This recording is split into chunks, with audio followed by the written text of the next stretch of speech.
तो नेक्स्ट है आपका तीसरा DC 3 wire supply system.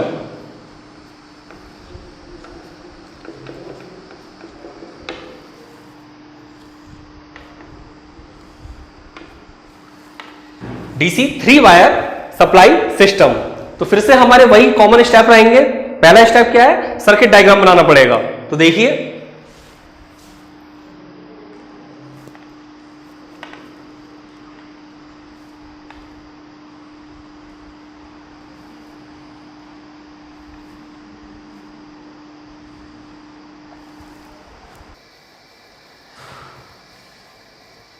DC 3 wire system, इसमें बेसिकली हमें क्या देखना है, हमें वही सेम कंपैरिजन करना है volume of the conductor material. सही, तो मैं सर्किट फिर से बना रहा था एक बार। ये देखिए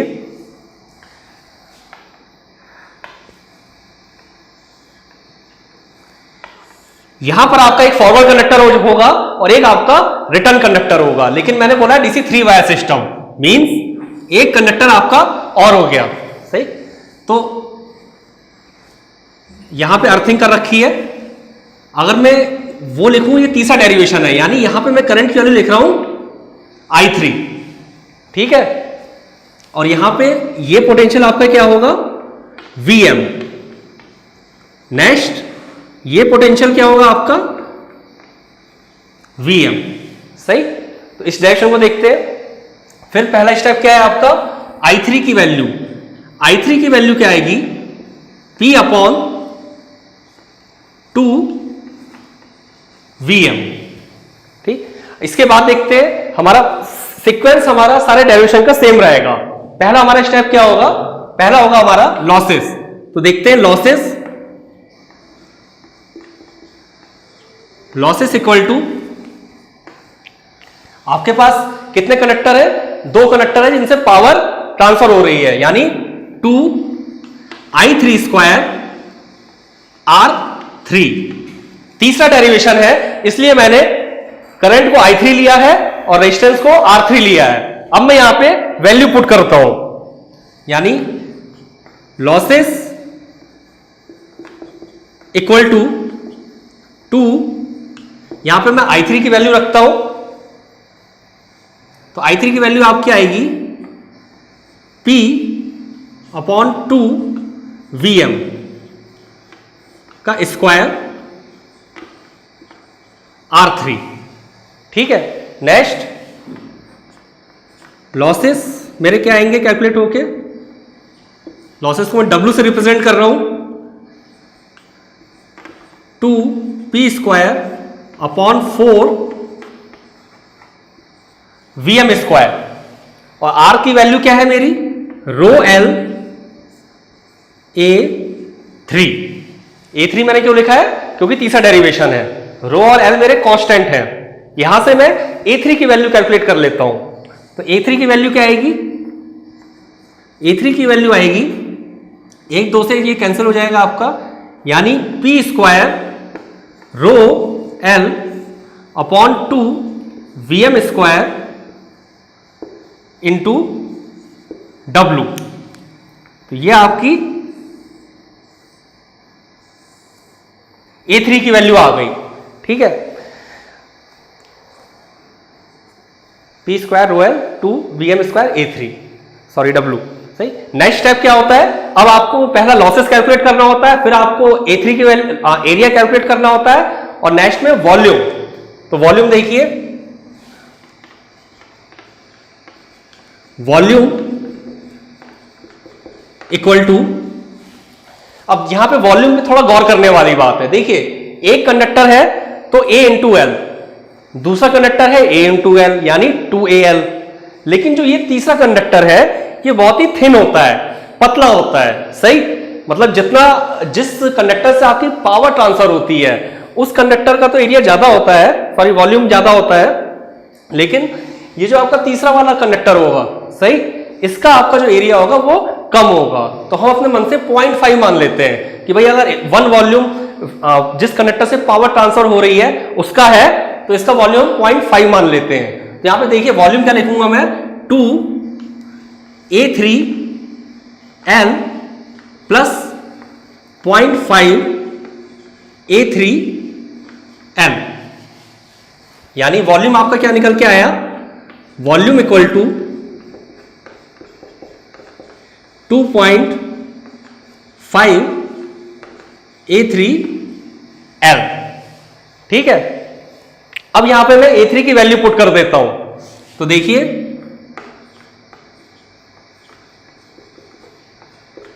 volume equal to 2.5A3, A3 की वैल्यू मेरी ये है, यानी P square rho L divide by 2 VM² W, ये मैंने A3 की वैल्यू पुट कर दी इंटू L। सही, यहां पर वॉल्यूम की वैल्यू आपकी क्या आएगी, 2.5 P square rho L square 2 VM² W, ये आपकी वॉल्यूम की वैल्यू निकल के आ गई। अब यहां पे देखिए मेरा फाइनली मुझे करना क्या है, मुझे K से कंपैरिजन कराना है। तो यानी मैं क्या करूं, मैं यहां पे सेम वही कर दे रहा हूं,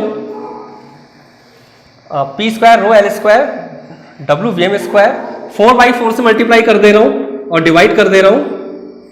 सही, तो यहां पे देखिएगा जो आपकी इतनी टर्म होगी,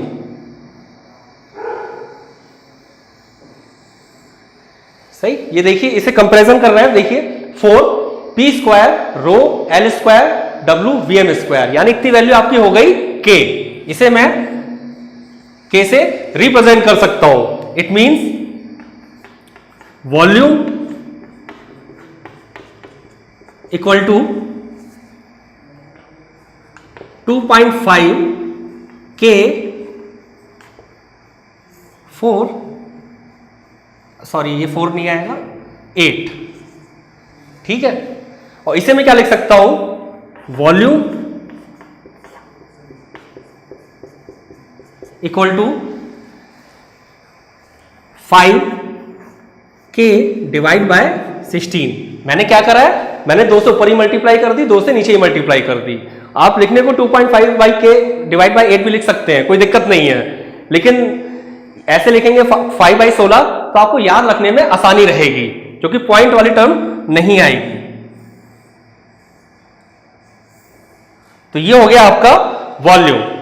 तो फिर से देखिए, पहले केस में आपका K यूज हो रहा था, दूसरे केस में K/4 यूज हो रहा था, और तीसरा केस हमारा चल रहा है तो 5K/16 यूज हो रहा है। सही, तो इसे भी जरा नोट कर ले रहे हैं। आखिरी में इनका कंपैरिजन करेंगे, 5K/16। तो ये इस तरीके से हमने डीसी सप्लाई सिस्टम के तीनों डेरिवेशन देखे। अब हम same logic AC supply system पे अप्लाई करेंगे। ठीक, तो एसी में सबसे पहले, एसी में 3 थे आपके, एक तो सिंगल फेज एसी था, फिर 2 फेज एसी था, फिर 3 फेज। तो सबसे पहले हम सिंगल फेज की बात करते हैं। सिंगल फेज में भी आपके 3 सब क्लासिफिकेशन है।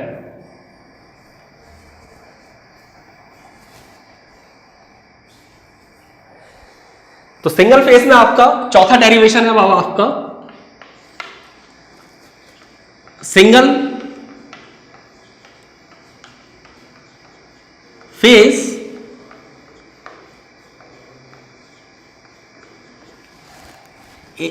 Phase AC 2 wire supply system.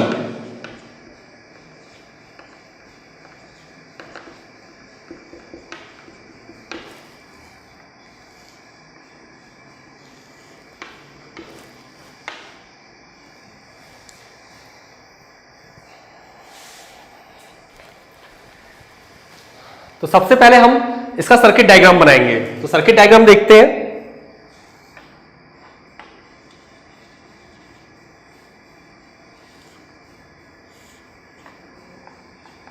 ठीक, ये मैंने अर्थ कर रखा है।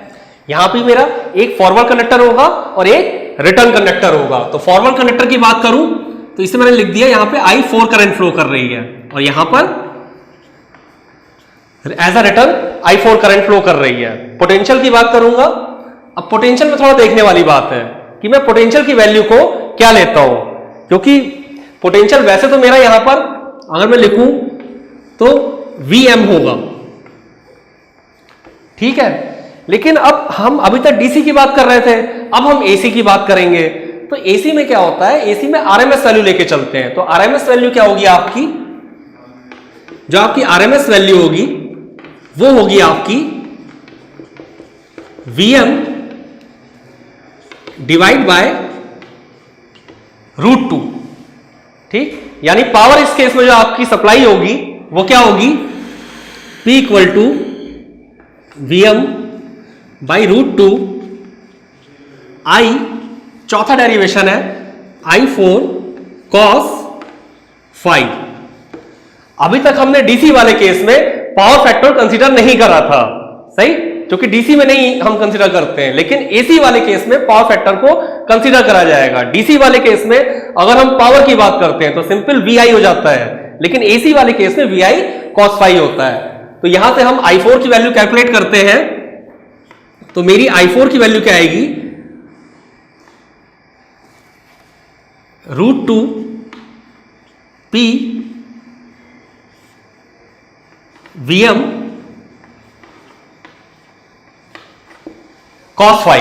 मेरी जो I4 की वैल्यू यहां पे आई है वह क्या आई है, √2 P Vm cos phi। अब सारे स्टेप आपके सेम रहने हैं, चाहे डीसी की डेरिवेशन हो चाहे एसी की डेरिवेशन हो। मींस पहला स्टेप क्या होगा, मुझे लॉसेस को कैलकुलेट करना होगा। तो लॉसेस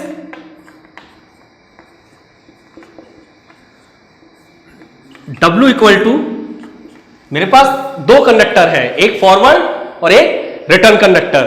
तो फॉरवर्ड कंडक्टर के लिए लॉसेस क्या हुआ आपका I²R और रिटर्न कंडक्टर के लिए लॉसेस क्या हुआ I²R। दो कंडक्टर है तो टोटल लॉसेस क्या हुए 2I²R, means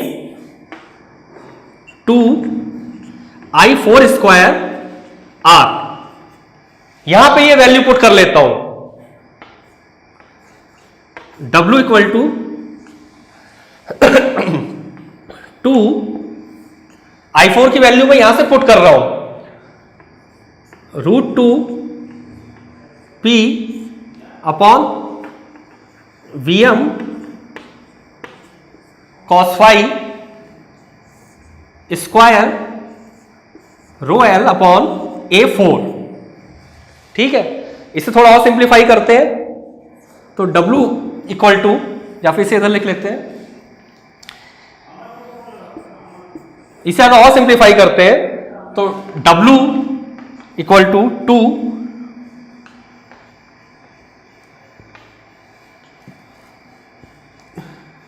2P square upon Vm square cos square phi into ρl upon A4, ठीक है। यहां पे मैंने ऐसा स्क्वायर कर दिया है, √2 का 2 P square Vm square cos square phi। अब इसे थोड़ा और सिंप्लीफाई करते हैं, W equal to 4P square ρl square upon Vm square cos square phi into A4। तो ये मेरे टोटल लॉसेस निकल के आ गए, ठीक है। नेक्स्ट क्या होता है, नेक्स्ट में बेसिकली हमारा स्टेप होता है, हमें एरिया कैलकुलेट करना होता है। तो हम एरिया देख लेते हैं। एरिया क्या आएगा मेरा, A4 equal to 4P square ρl square upon Vm square cos square phi into W। तो ये मेरा एरिया कैलकुलेट होके आ गया। इसका नेक्स्ट स्टेप क्या होता है, वॉल्यूम। अगर मैं वॉल्यूम की बात करता हूं तो मेरा एक कंडक्टर है तो उसका वॉल्यूम क्या होगा AL। और यहां पे दूसरे कंडक्टर का वॉल्यूम क्या होगा AL। अब क्योंकि दो कंडक्टर है तो इट मींस वॉल्यूम होगा 2AL। तो यहां पे वॉल्यूम हो गया मेरा 2A4L। ठीक है, यहां पे मैं ये वैल्यू पुट करता हूं तो मेरा वॉल्यूम आ गया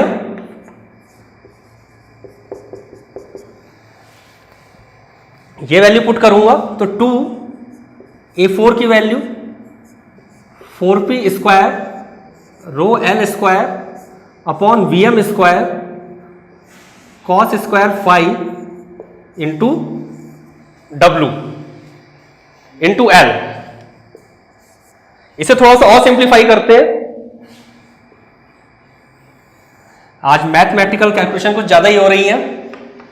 volume equal to 8P square rho L square, एक सेकेंड, W बराबर मेरा ये आया था WP स्क्वायर रो L। यहां पे L आना है, ठीक है, दरअसल रो L था तो यहां भी L, ऐसे ही सेम यहां भी L, यानी 8P square rho L square divide by VM square cos square phi into W। तो ये मेरा फाइनली वॉल्यूम की वैल्यू निकल के आई है। अब इस सेम वॉल्यूम की वैल्यू को मैं K की वैल्यू से कंपेयर कराऊंगा। तो देखता हूं कि कंपेयर कैसे हो रहा है। इस वाली चीज को मैं कैसे लिख सकता हूं, देखिए, वॉल्यूम इक्वल टू 2 इंटू 4, इस 8 को मैं 2 इंटू 4 लिख सकता हूं, P square rho L square divide by, इसे मैं पहले लिख दे रहा हूं W VM square cos square phi. यानी अगर मैं अपनी इतनी टर्म देखूं तो देखिए 4P square rho L square W VM square, ये मेरे किसके बराबर है, K के।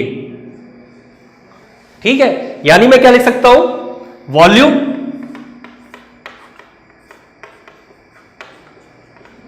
Equal to 2K upon cos square phi. तो जो मेरा फाइनली आंसर आया वो मेरा ये आंसर आया। ठीक, तो सेम चीज क्या है कि जब हमने डीसी में करा था तो सबसे पहले केस में हमारा K आया था, DC2 wire with mid point earth में K/4 आया था, DC3 वायर में हमारा आया था 5K/16। तो नेक्स्ट चौथे में मेरा क्या आ रहा है, इसमें नोट डाउन कर ले रहा हूं, 2K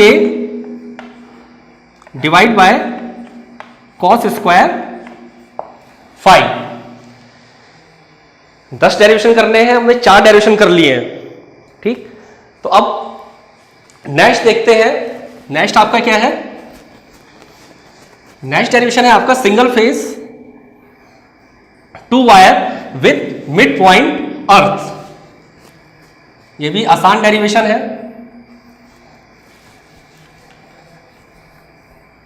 देखते हैं इस डेरिवेशन को भी।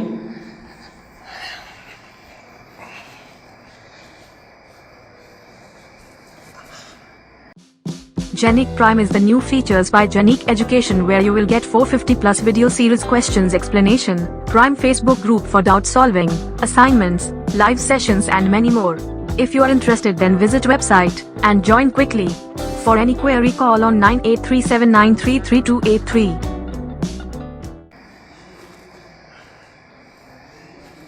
या पॉज करना। नेक्स्ट देखते हैं single phase 2 wire with mid point earth. अब तक 4 डेरिवेशन करे हैं हमने, 5वां है हमारा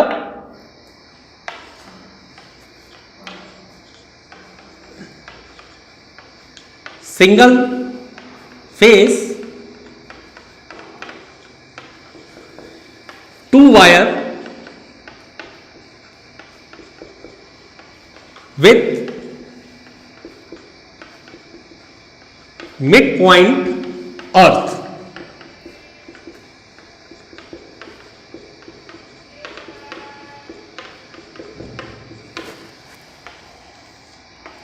single phase 2 wire with mid point earth. वही सेम हमारा लॉजिक रहेगा कि सबसे पहले हम सर्किट डायग्राम बनाएंगे। तो सर्किट डायग्राम देखते हैं।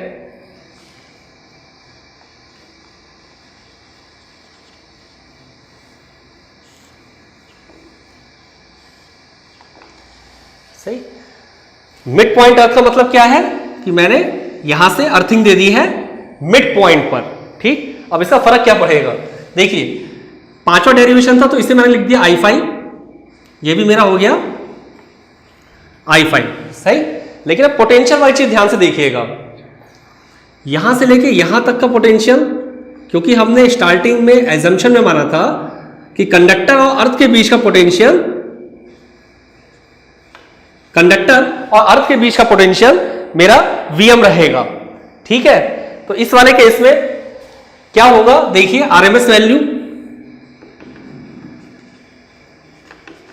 आरएमएस वैल्यू मेरी होगी 2Vm डिवाइड बाय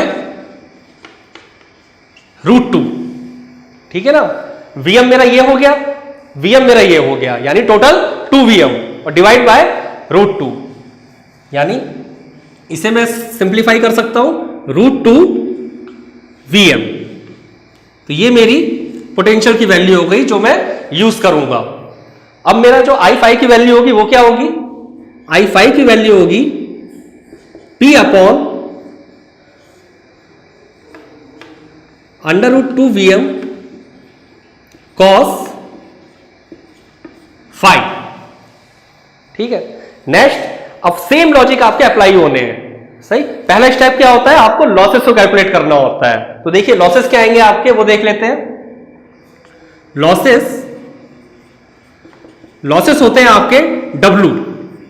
सही, सिंगल कनेक्टर में लॉस होगा आपका, क्या लॉस होगा, I2R। इसमें क्या होगा, I2R, दो कंडक्टर है तो 2I2R। और अब क्योंकि यहां पे I5 ने रखा है तो 2I5 स्क्वायर R5, यानी 2I5 स्क्वायर R5। ठीक है, तो यानी लॉसेस की वैल्यू क्या है आपकी। अब यहां पे आप अपनी वैल्यू को पुट कर लेते हैं। I5 की वैल्यू मुझे यहां पे पता है, इसे मैं यहां पे पुट कर लेता हूं, यानी P upon √2Vm cos phi square ρl upon A5। इसे थोड़ा सा और सिंप्लीफाई करते हैं, W equal to 2P square upon 2Vm square cos square phi ρl A5। 2 से 2 कैंसिल आउट हो जाएगा। अब नेक्स्ट स्टेप क्या होता है, एक सेकंड, यहां पे हमारी वैल्यू क्या आई है, लॉसेस की। नेक्स्ट हमें क्या फाइंड आउट करना होता है, नेक्स्ट हमें फाइंड आउट करना होता है एरिया। तो एरिया देखते हैं क्या आएगा,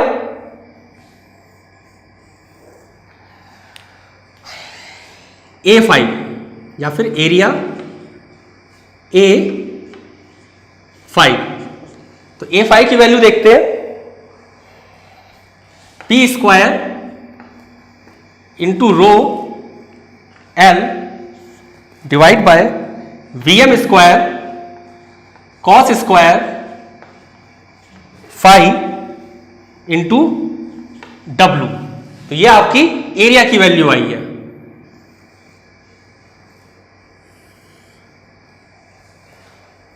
अब इस एरिया की वैल्यू से हमारा नेक्स्ट स्टेप क्या होता है, हमें वॉल्यूम निकालना होता है। एक कंडक्टर है तो वॉल्यूम क्या होगा, AL। दो कंडक्टर है, एक फॉरवर्ड और रिटर्न, तो एक और AL, यानी टोटल 2AL। सही, पांचवें नंबर का डेरिवेशन है तो 2A5L, यानी वॉल्यूम आपका क्या निकल के आया,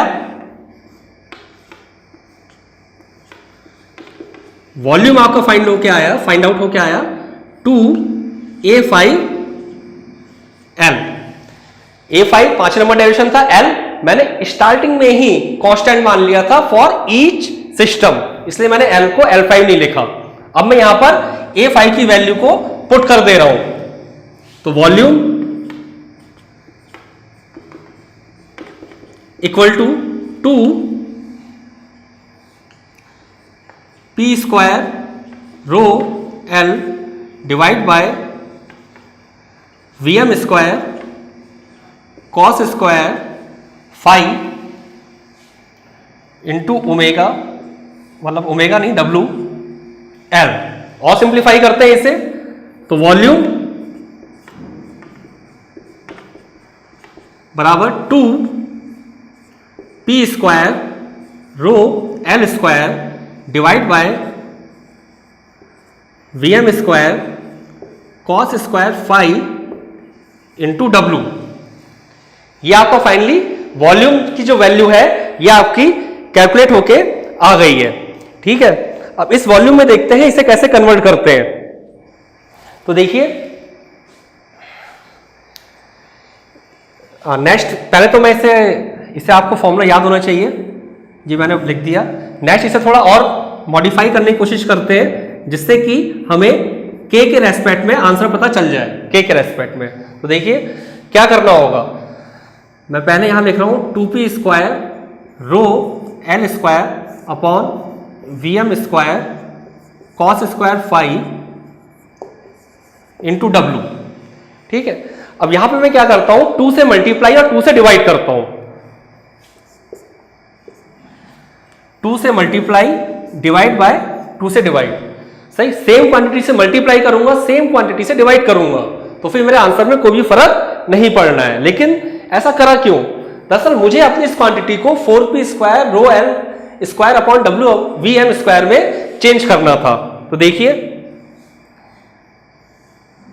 इतनी value 2 into 2 4 P square rho L square, यहां तो हो गया ये वैल्यू और ये वैल्यू, के की वैल्यू बराबर आ गई 2 into 2 4 P square rho L square upon V M square W. तो यानी इसे मैं क्या लिख सकता हूं, देखिए फिर से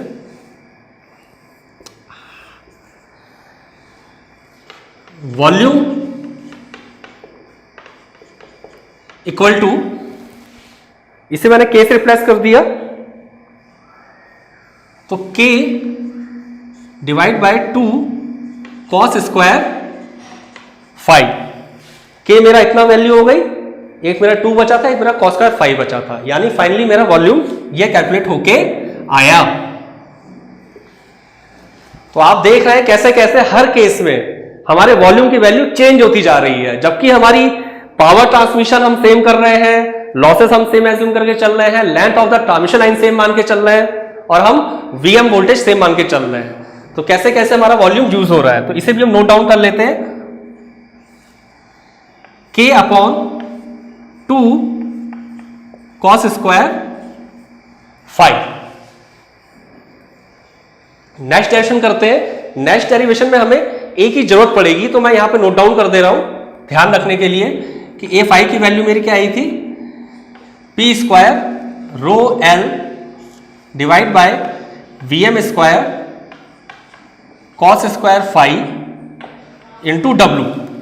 चलिए नेक्स्ट डेरिवेशन देखते हैं। नेक्स्ट होगा आपका single phase 3 wire AC supply system.